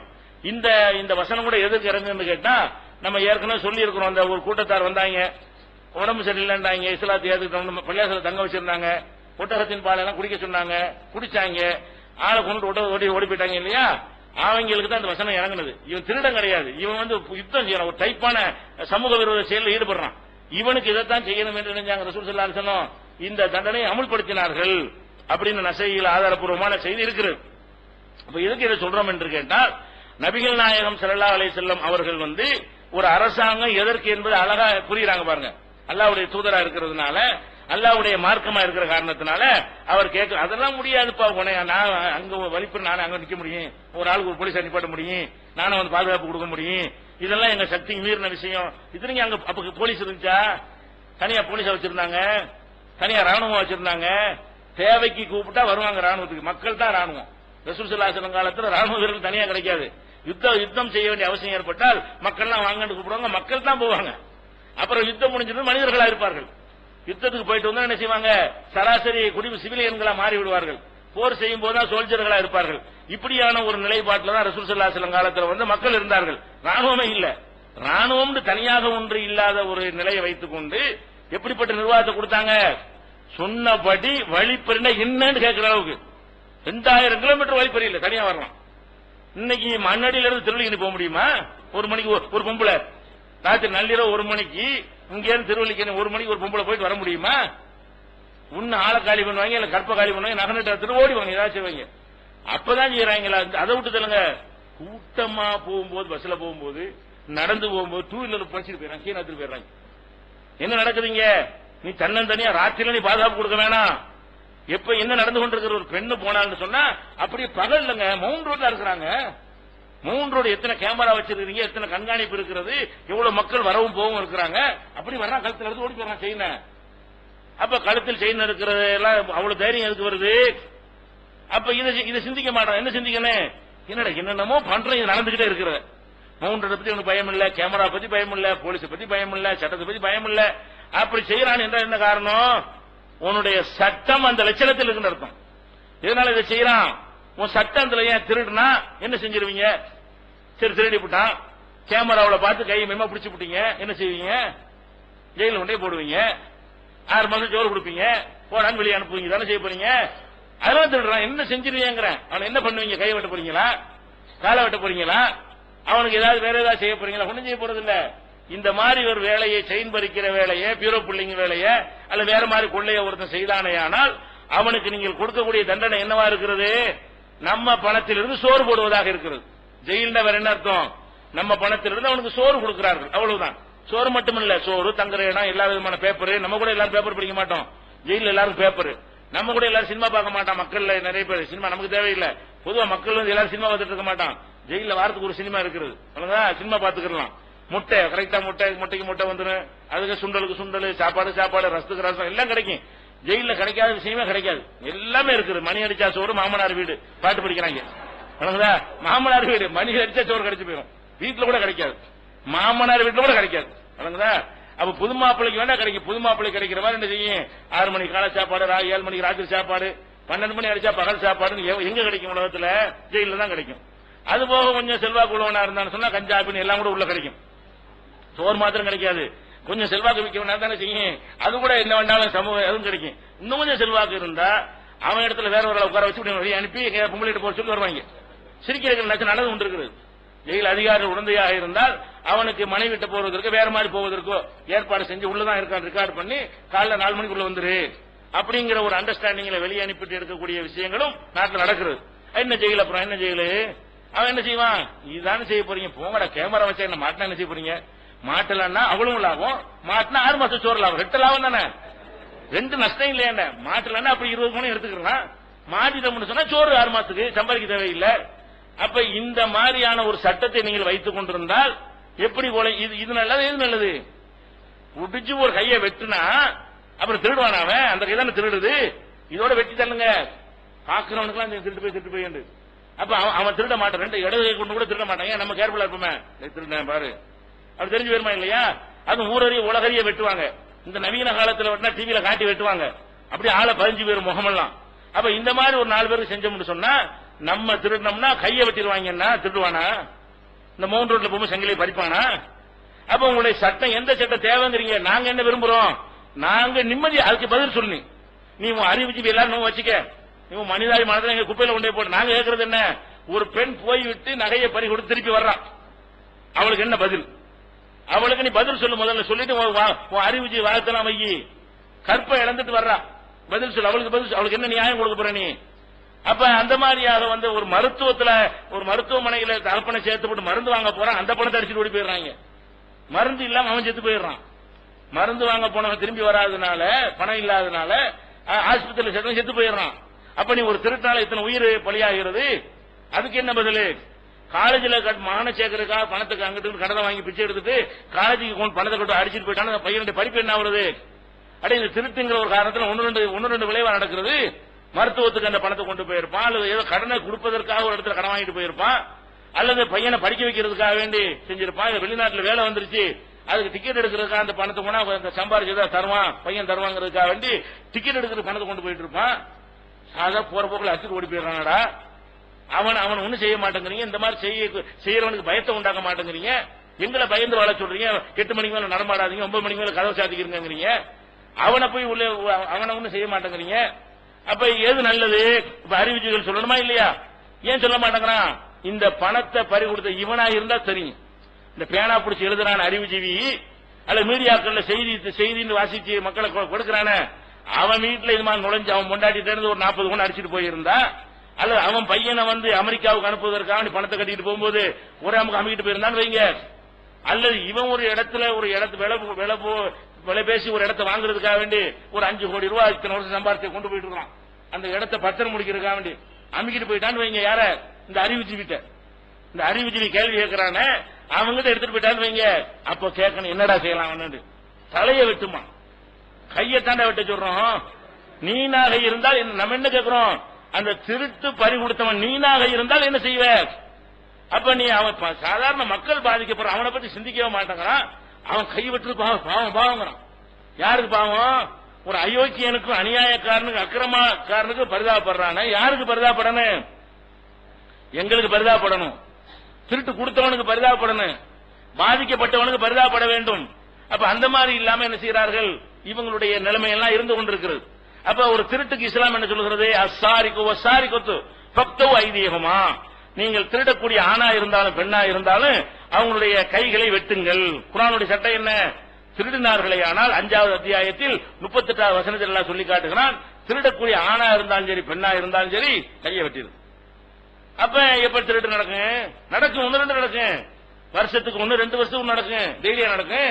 ஒரு நாளைக்கு 100 கணக்கில் 200 கணக்கில் நடக்குது. இன்னைக்கு நாட்டில் பேப்பர்ல செய்திகள் கம்மியா இருக்கும், அதை விட ஜாஸ்தியா நடந்து கொண்டிருக்கிறது. எல்லா திருட்டும் நியூஸ் ஆவது கிடையாது. நிருபர்கள்ட்ட கேட்டு தெரிஞ்சா எழுதுனா நியூஸா வரப்போகிறது. நியூஸ் வராத ஒரு ஊர்ல கூட திருட்டு நடக்காம இல்ல. எந்த ஒரு ஊரா இருந்தாலும் ஒரு நாளைக்கு ஒரு திருட்டு நடக்காம இல்ல. இந்த மண்ணடி எப்படிப்பட்ட ஏரியா? மக்களுடைய கன்ஜஸ்ட் ஏரியான்னு சொல்றான், அவரு நெருக்கமான ஏரியாங்கிறான். அதுல பட்டப்பகல்ல போய் உள்ள நுழைஞ்சு ஒரு வீட்டுல நுழைஞ்சு சின்ன பிள்ளை மேல ஆசிட்ட ஊத்திட்டு திருட்டு போயிட்டாங்க. முந்த நாள் பேப்பர்ல பாக்குறோம், என்னோட இவ்வளவு மக்கள் போறான் வர்றான், இதுல நுழைஞ்சு இப்படி செய்யறான், அவனுக்கு எந்த ஒரு பயமும் வரமாட்டேங்குது. ஏன் மாட்ட மாட்டேன்னு பயமா? மாட்டினா கவலை இல்லைன்னு நினைக்கிறான். கை போயிருந்தா செய்வானா? மாட்டணும்னு வைங்க, கை போனா அவ்வளவு முடிஞ்சு வச்சு எதுவுமே செய்ய முடியாது. ஒழுங்கா சாப்பிட முடியாது, சந்தோஷமா இருக்க முடியாது, பிடிக்க முடியாது, ஒண்ணுமே மொத்தம் போயிருமே. கை போனுச்சுன்னா அவ்வளவுதானே. என்ன அவனுக்கு செயல்பாடு இருக்கு? பாதி மனுஷனா தான் போயிருவான். அப்ப அந்த மாதிரியான ஒரு நிலைக்கு உன்னை ஆளாக்குவேன் என்று ஒரு சட்டம் இருந்தால் அது கண்டிப்பா அந்த அரசாங்கம் செய்யற கடமை செய்யுமா இல்லையா? குறையும், கண்டிப்பா குறையும். இந்த சட்டத்தை அவங்க செய்யாத வரைக்கும் இவங்க அறிவுஜீவி எழுதிட்டு இருக்கணுமே தவிர திருட்டு அதிகரிச்சு தான் நாளுக்கு நாள் அதிகரிக்குது. இவங்க எழுத ரொம்ப அதிகரிக்குது. ஏன்? அந்த சட்டம் கொண்டு ஒரு அரசாங்கம் நினைச்சாலும் இவங்க உட்கார்ந்து என்ன செய்யறாங்க? இதெல்லாம் காட்டு மிராண்டித்தனம். நம்ம என்ன காலத்தில் வாழ்கிறோம்? நாகரிக காலத்தில் வாழ்கிறோம். இந்த காலத்தில் போய் ஒரு மனுஷனுடைய கையை வெட்டுவதா? இது பேசுறானுவ. இது பார்க்க நல்லபடியா அறிவுபூர்வம் மாதிரி பேசுறானுவ. இது லாஜிக்காக பேசினாலும் பிராக்டிகலா பார்க்கணுமா இல்லையா? நடைமுறையில உனக்கு நடந்தா என்ன, எனக்கு நடந்தா என்னன்னு பார்க்கணுமா இல்லையா? அப்ப என்னடா நடந்து நாட்டுல எல்லாம் பயந்து வாழ சொல்றீங்களா? அப்ப கெட்டவன்லாம் திமுற அலையன்னு நல்லவன்லாம் பயந்து வாழணுமா? நீங்க சொல்ற என்ன வர்றாங்க? நல்லவன்லாம் வீட்டுல அடங்க, கெட்டவனுடைய ராஜ்யமா இருக்கட்டும் நாடு. கெட்டவன் அப்படிதான் சுத்துவான், கத்தி வச்சுதான் செய்வான். நீ தான் வெளியே போகாம இருக்கணும். கத்தியை புடுங்கடான்னு கேட்டா அவன் கத்தி வச்சுதான் பண்ணி பாரு, நீ வீட்டுல அடங்கி கேட்கறான். அரசாங்கம் நமக்கு என்ன அறிவுரை சொல்றான்? நீ வீட்டுக்குள்ள அடங்கி இருந்துக்க, 8 மணிக்கு மேல வெளியே போவாத, கதவு திறந்து போடாத, கதவு திறந்து போடாத, எக்ஸ்ட்ரா பாதுகாப்புக்கு சொல்லிக்கலாம். நீ செய்ய வேண்டிய வேலை ஃபர்ஸ்ட் வேலை நீ செய்யா இல்லையா? செய்ய மாட்டேங்கிறான். அப்ப இதுல சட்டம் தப்பா இருக்குது. எதனால போலீஸ் செய்ய முடியல? நீதிபதி தீர்ப்பளிக்கிறார், அவராவ அளிக்கிறாரு, எழுதி வச்சுக்கிறான் அளிக்கிறார். அவரு சட்டத்தில் அப்படிதான் இருக்குது. என்ன செய்யணும்? அவர் விரும்பினா கூட கையை விட்டு சொல்ல முடியுமா? அவர் என்ன திருட்டுக்கு என்ன எழுதி வச்சுக்கிறான்? ஜெயில போடுன்னு எழுதி வச்சுக்கிறான். ஜெயில போட்டார், அவ்வளவுதான். முடிச்சுட்டு ஜெயில போயிட்டு வறுமை எப்படி வர்றாங்க? அது ரொம்ப முக்கியம். திருட்டு அதிகரிக்க காரணம் என்னன்னு கேட்டா, ஒரு திருட கையை விட்டா அவன் அசம்பிள் ஆகுறதுக்கு சங்கம் அமைக்கிறதுக்கு வழி இல்லைங்க. இங்க ஒரு திருட, அங்க ஒரு திருட, அங்க ஒரு போட்டு ஒன்னா கொண்டு அடைச்சு போட்ட உடனே அவன் ஒவ்வொரு டெக்னிக் அடுத்தால் பரிமாறிக்கிறான். 10 பேர் மசோரா பண்ணி என்ன செய்யறான்? பல டெக்னிக் கத்துட்டு வெளியே வர்றான். முதல்ல ஒரு வகை தான் அவனுக்கு தெரிஞ்சிருது. ஜெயிலுக்கு போறதுக்கு முன்னாடி ஏதோ ஒரு வகையில் இப்படி கையை விட்டு திருடுறது, அல்ல ஜன்னலை உடைச்சு திருடுறது, அல்ல பிக் பாக்கெட் அடிக்கிறது, அல்ல செயின் அடிக்கிறது, 1-2 கத்து வச்சிருந்தாங்க. உள்ள போயிட்டு வந்தான்னு சொன்னா 10 கத்துக்கிட்டு வர்றான். ஏன் 10 பேருக்கு இவன் கத்து கொடுத்துட்டு இவனுக்கு கத்துக்கொண்டு பல்கலைக்கழகமா இருக்குது. யாருக்கு? கிரிமினல்களுக்கு. சிறைச்சாலை என்பது கிரிமினல்களை எப்படி கிரிமினல் குற்றத்தை செய்வது என்பதை படித்துக் கொடுக்கக்கூடிய சாலையா இருக்குதா இல்லையா? ஒவ்வொரு தடவை ஜெயிலுக்கு போயிட்டு வந்து அட்வான்ஸா போறானா இல்லையா? அவன் சின்ன அளவுல செஞ்ச பெரிய அளவுல ஆகிறானா இல்லையா? இன்னும் சொல்ல போனா ஜெயில போயிட்டு வந்தான்னு வைங்க, அது ஒரு பெரிய கிரேடா இருக்கு நம்ம நாட்டுல. ஜெயிலுக்கு போயிட்டு வந்தோம், கட்ட பஞ்சாயத்து பண்ற கூட தேவைப்படுது. கட்ட பஞ்சாயத்து பண்ணாதானே செய்யறது. அப்படின்னு சொல்லி கேட்பாங்க, பஞ்சாயத்து பண்ணுவாங்க. அதெல்லாம் முடியாது. அண்ணன் யார் தெரியுமா? ஜெயிலுக்கு போயிட்டு வந்தாரு. அவன் என்ன செய்வான்? ஆஹா, இவன் குத்தி நம்ம ஜெயிலுக்கு போறது துணிஞ்சவனா இருக்கிறான், அப்படி பயந்து கொடுத்துருவானா இல்லையா? அப்ப நீங்க உங்க ஜெயிலுக்கு போயிட்டு வருவது என்பது நம்ம வரிப்பணம் நாசமாகிறது. 6 மாசம் நம்முடைய பணத்தை எல்லாம் என்ன செய்யறாங்க? நாசப்படுத்துறாங்க. அவங்க குற்றங்களை இன்னும் திட்டமிடுவதற்கு இந்த சட்டங்கள் வழிவகுக்கிறது. அவனை திருந்து கையை வெட்டினா கூட்டம் சேர முடியுமா? கத்துக் கொடுக்க இயலுமா? வெட்டி போட கட்டி விட்டுருமே. இவனுக்கு அடுத்த திருடனுக்கும் அசம்பிள் பண்றதுக்கு ஒண்ணுமே வாய்ப்பே இல்லையே, மசோரா பண்ண வாய்ப்பே இல்லையே. அதோட ஒடுங்கி உட்கார்ந்துருவான, வீட்டுல கூட காரி துப்புவாங்களே. இந்த மாதிரியான ஒரு நிலைமை எல்லாம் ஏற்படும் என்றால் எதை நல்லது, எதை மாத்தணும்? இப்ப இந்த மாதிரி செய்தால் இந்த திருடர்களுக்கு பயம் திருட மாற்றாளா இல்லையா? அல்ல உங்க சட்டத்தின் மூலம் திருட்ட ஒழிச்சு காட்டுங்க. 2ல் 1 செய்யணும். நீங்க சொல்வதுதான் சரி என்று சொன்னால் நாங்க மாறிக்கிற ரெடியா இருக்கணும். என்ன செய்யணும்? நாங்கள் திருடர்களுக்கு இந்த சோறு தான் போடுவோம், திருட்ட ஒழிச்சு காட்டுறோம் சொல்லி பார்ப்போம். அது செஞ்சு காட்டுமா இல்லையா? கூட்டிக்கல போகுது, நாளுக்கு நாள் அதிகரிக்குதே. அப்ப நாளுக்கு நாள் அதிகரிக்கணும், சட்டம் சரியில்லைன்னு அர்த்தம். அப்ப சட்டத்தை மாத்து. இதை தவறு நீ சொல்வதாக இருந்தால் நீ நீ செஞ்சு காட்டணும். என்ன செய்யணும்? எங்க நாட்டில் திருட அந்த தண்டனை கொடுக்க முடியாது. நாங்க புத்தர் வழியில் நாங்க போக போறோம், அஹிம்சை தான் எங்களுக்கு, அது ஒரு பயான் பண்ணுவோம், சொற்பொழிவு நிகழ்ச்சி அனுப்பி விட்டுருவோம் சொல்லு. அதையா செஞ்சு திருட்டுலாம் ஆய்க்காட்டு பார்ப்போம். ஆய்க்காட முடிஞ்சா? முடியவில்லை. புத்தர்களா இருக்கிறோம், சைவமா இருக்கிறோம் நாடுகளையும் அதிக அதே அளவுதான் குற்றங்கள் நடந்துகிட்டு இருக்கிறது. ஈயரும்பு கூட தொல்லை கொடுக்க கூடாதுன்னு சொல்லக்கூடிய நாடுகள் என்ன செய்யறது? இதே வேலைதான் நடந்து கொண்டிருக்கு. மனுஷனா தான் இருக்கிறான். அப்ப மனிதன்ல கெட்டவன் ஒரு கணக்கு இருப்பான், எல்லாத்தையும் கடந்தவன் ஒரு சின்ன நம்பர்ல இருப்பான். அவனை அடிக்க வேண்டிய இடத்துல அடிக்கணுமே தவிர அவனை சராசரி மனிதனா பார்க்க கூடாது. கேட்டா இன்னொருத்தன் பொருள் தெரியுது, அவன் கஷ்டப்பட்டு சம்பாதிச்சிருக்கான், என் பொருள் இல்லன்னு தெரியுது, அதை போய் நான் எடுக்கிறேன். என்ன இது சாதாரண விஷயமா? அப்ப இவனை எப்படி சும்மா விடுறது? இவனை அப்ப உழைச்சி கஷ்டப்பட்டு சம்பாதிக்கிறவன் இவனு சமமா? அந்த மாதிரியான ஒரு அடிப்படையில் சிந்தித்து பார்த்தார்களே. ஆனால் இது நம்ம நாட்டு சட்டம், நம்ம நாட்டில் உலகத்தினுடைய எல்லா நாடு சட்டமும் டோட்டல் ஃபெயிலியர். எங்க எல்லாம் கடும் தண்டனை இருக்கிறோம். இஸ்லாமிய நாடுகள்லயும் குறைவாக இருக்கு இந்த திருட்டு குற்றங்கள். கடும் தண்டனை தரக்கூடிய சைனாவுல, சிங்கப்பூர்ல போய் பார்த்தாலும் அங்க என்ன இருக்கு? இந்த மாதிரியான குற்றங்கள்லாம் குறைவாகத்தான் இருக்குது மற்ற நாடுகள் ஒப்பிடும்போது. நம்ம நாட்டில் இந்த மனித உரிமை கட்டிக்கிறாங்க, இந்த மாதிரியான மனித உரிமை கிறுக்கங்க இருக்கக்கூடிய நாடுகள்ல தான் அதிகமா குற்றங்கள் நடந்து கொண்டே இருக்கிறது. அப்ப இதை நம்ம பார்க்கிறோம். அதே மாதிரி இந்த திருடுறதுங்கிறது விட்டுருங்க, அது உயிருக்கு உயிர் மார்க்கம் இருக்கு பாருங்க. அதுல என்ன சொல்லுது இஸ்லாம்? என்ன சொல்லுது? யா அய்யுஹல்லதீன ஆமனூ, முஃமின்கள் நம்பிக்கையாளர்களே, குத்திப அலைக்குமுல் கிஸாஸ் பில் கத்லா, கொல்லப்பட்டவர்களுக்காக அதே மாதிரி கொலை தண்டனை நிறைவேற்றுவது உங்களுக்கு கடமையாக்கப்பட்டு விட்டது. திருக்குறான் என்ன சொல்லுது? கொலை செஞ்சான்னு சொன்னா அவனுக்குரிய தண்டனை என்னதான்? கொலையை தவிர வேற ஒண்ணும் கிடையாது. கொலைகாரனுக்கு என்ன செய்ய முடியாது? வேற ஆயுள் தண்டனை அல்ல 10 வருஷம் ஜெயிலு 12 வருஷம் ஜெயிலு அதெல்லாம் சரிப்பட்டு வராது. கொலைகாரன்டா என்ன நம்ம பார்க்கணும்? இவன் உயிரை எடுக்கிறோமேன்னு பார்க்க கூடாது, இவன் ஒரு உயிரை எடுத்தானு பார்க்கணும். அந்த உயிர் என்னுடைய உயிரா இருந்தால் என்னன்னு பார்க்கணும். அந்த உயிர் என் பொண்டாட்டி உயிரா இருந்தா, என் புருஷன் உயிரா இருந்தா, எங்க அப்பா உயிரா இருந்தா, எங்க ஆத்தா உயிரா இருந்தா, எங்க அண்ணன் உயிரா இருந்தா, எங்க தம்பி உயிரா இருந்தா நான் என்ன செய்வேன்? அந்த மாதிரி சிந்தித்து பாரு. என்ன செய்யணும்? எங்க அண்ணனை கொலை பண்ணி நான் கொள்ளுவேன். அதான் நீதியா இருக்கிறது. இன்னைக்கு நீங்க பாக்குறீங்களே, ஒருத்தனை கொலை பண்ணி போடுவான், கொலை பண்ணி போட்டு ஜெயில கொண்டு அடைச்சிருவாங்க. கொலைக்கு என்ன தண்டனை? ஆரம்பத்தில் ஒரு 90 நாள் உள்ள வைப்பாங்க, ஜாமீன் கொடுக்க மாட்டாங்க. கொலைகாரனுக்கு கொலை கேஸ் போட்டாங்க, என்ன செய்வாங்க? திருநாட்டு போட்டாங்கன்னா ஒரு 90 நாளைக்கு ஈஸியா ஜாமீன் கிடைக்காது. 90 நாளைக்கு பிறகு ஜாமீன்ல விட்டுறலாம் உங்களை. இந்த 90 நாள் முதல் போய் இருக்கிறீங்க அவ்வளவுதான். 90 நாளைக்கு பிறகு என்ன செய்யலாம்? நான் வழக்கு முடிகிற வரைக்கும் இவரை நம்பி நாங்கள் வெளியே விடுறோம், கேஸ் நடக்கும், இவரை நம்பி நாங்கள் வெளியே விடுறோம். அரசாங்கம் நினைச்சு ஜாமீன்ல பொறுப்புல அவர் பொறுப்புல வெளியே விட்டுருவாங்க. வெளியே விட்ட உடனே அந்த கேஸ் எப்ப நடக்கும்? ஒரு 8 வருஷம் விசாரணைக்கு வர 8 வருஷம் ஆகும். நம்ம நாட்டு சட்டப்படி இந்த கொலை வழக்கு விசாரணைக்கு வர எவ்வளவு ஆகும்? 8 வருஷம் 10 வருஷம் ஆகும். கேஸ் வாய்தா போட்டு இருப்பாரு. சரி வாங்கல அந்த கொலை நீங்களப்பா கூப்பிட்டு பாவன அப்படின்னு சொல்லி அன்னைக்கு தான் என்ன செய்வாங்க? விசாரணை ஆரம்பிப்பாங்க. ஆரம்பிச்சா என்ன ஆயிரும்? ஒரு கொலை நடந்தவன விசாரிச்சா அவனுக்கு யாவும் இருக்கும், சாட்சி சொல்லுவான். சாட்சி லண்டன் போயிருப்பான் ஒரு சாட்சி அல்லாட்ட போய் சேர்ந்திருப்பான். 8 வருஷத்துக்கு இடையில பார்த்து நேரடியா பார்த்த சாட்சி, ஒரு சாட்சி மிரட்டிருப்பான், பயந்துட்டு மாட்டேன்ருவான், நான் பார்க்கவே இல்லைன்றுவான். அந்த சூட்டோட இருக்கக்கூடிய அந்த உணர்வுகள் நாளாக மங்கி போயிடணும். அப்ப அதுக்கப்புறம் போட்டு இவன் தான் கொலை செஞ்சான இவன் மாதிரி தான் தெரிஞ்சிச்சான வேற மாதிரி இருக்காரு இப்ப அப்படின்றான். அப்படி சொல்ல முடியாது கோர்ட்ல. அப்படி சொல்லிட்டான்னு வைங்களேன், அவனை தண்டனை இல்லைன்னு ஆகி போயிடும். அதுக்கெல்லாம் நீதி விசாரிச்சுட்டு இருப்பாரா? இப்படியே சவு மாதிரி 7 வாய்தா போட்டான், அவன் வரமாட்டான், ஒரு வயதுக்கு இவன் வரமாட்டான், இப்படி இருந்துகிட்டு இருக்கும்போது இவனத்தைக்கு கும்பகோணத்தை திருச்சி மாத்திடுவாங்க நீதிபதியை. வேற ஒரு நீதிபதி வருவாரு. அந்த போலீஸ் நடத்துற போலீஸ் வழக்கு நடத்தின அந்த இன்ஸ்பெக்டரை மாத்தி விட்டுருவாங்க. வேற இன்ஸ்பெக்டர் இருப்பாரு. அவர் ஆரம்ப கேஸ் ஆரம்பத்தில் படிப்பாரு. ஆரம்ப கேஸ் படிச்சு புதுசா ஃப்ரெஷ்ஷா போகணும். அவருக்கு என்னன்னு தெரியாது. சம்பவம் நடக்கும்போது இருந்த இன்ஸ்பெக்டரா இருந்தா சீக்கிரம் சொல்லிக்கல, அவனுக்கு யாரை பிடிக்கணும், எங்க பிடிக்கணும், அவன் எங்க இருக்கான்னு எல்லாம் தெரியும். இவர் பூசா அந்த சாட்சி எங்க இருக்கிறான், இந்த சாட்சி எங்க இருக்கிறான்னு சொல்லி பூசா விசாரிக்குவாரு. அப்ப இவர் கண்டுபிடிக்கவே இல்லை முக்கால்வாசி ஆட்களை. அவன் வேற மாதிரி. அப்புறம் நீதிபதி என்ன செய்வாரு? என்ன கேஸ் பழைய கட்டெல்லாம் பார்க்க டைம் இருக்காது. சொல்லுங்க ஆரம்பிச்சு சொல்லுங்க பாம்பாரா. அவங்க மறுபடியும் ஆரம்பிப்பாங்க. இப்படியே போய்கிட்டு இருந்தா அது 25 வருஷம் ஆகுது. 25 வருஷம் பேர் என்ன ஆயிரு? சாட்சியம் இருக்க மாட்டான், நிரூபிக்கவும் முடியாது. அதனால எந்த ஒரு ஐ விட்னஸ் கிடையாது. அதனால இவர்களுக்கு நேரடியாக பார்த்த ஒரு சாட்சிகள் இல்லாத காரணத்தினால் இவரை விடுதலை செய்கிறேன். அதாவது ரொம்ப பயங்கரமா மக்கள் எதிர்ப்பு வரக்கூடிய ஒரு சம்பவங்களா இருந்தால் மாத்திரம் நீதிபதிகள் அப்படி தீர்ப்பளிக்கிறது வேகமா முடிச்சிடுறாங்க. அரசாங்கமும் சிறப்பு நீதிமன்றத்தை அமைச்சு சீக்கிரம் என்ன செஞ்சிருவாங்க? குண்டு வெடிப்பு இந்த மாதிரி இருக்குன்னு வைங்களேன், சாதா கோர்ட்ல கொண்டு போக மாட்டாங்க. அவங்க 1000 வழக்குல ஒரு வழக்கா இருந்தா இது 20 வருஷம் 30 வருஷம் ஆயிரம் விசாரணைக்கு வர்றதுக்கு. இதுக்கு மட்டும் விசாரிக்கிறது வேலை, ஒரே டியூட்டி. ஒரு நீதிபதியை நியமிப்பாங்க. இவர் வேலையே என்னது? இந்த கேஸ் தான் விசாரிக்கணும். அப்படிங்கிற கேசுகள்ல வேண்டுமானால் 2 வருஷம் 3 வருஷம் 5 வருஷம் தீர்ப்பளிப்பாங்க.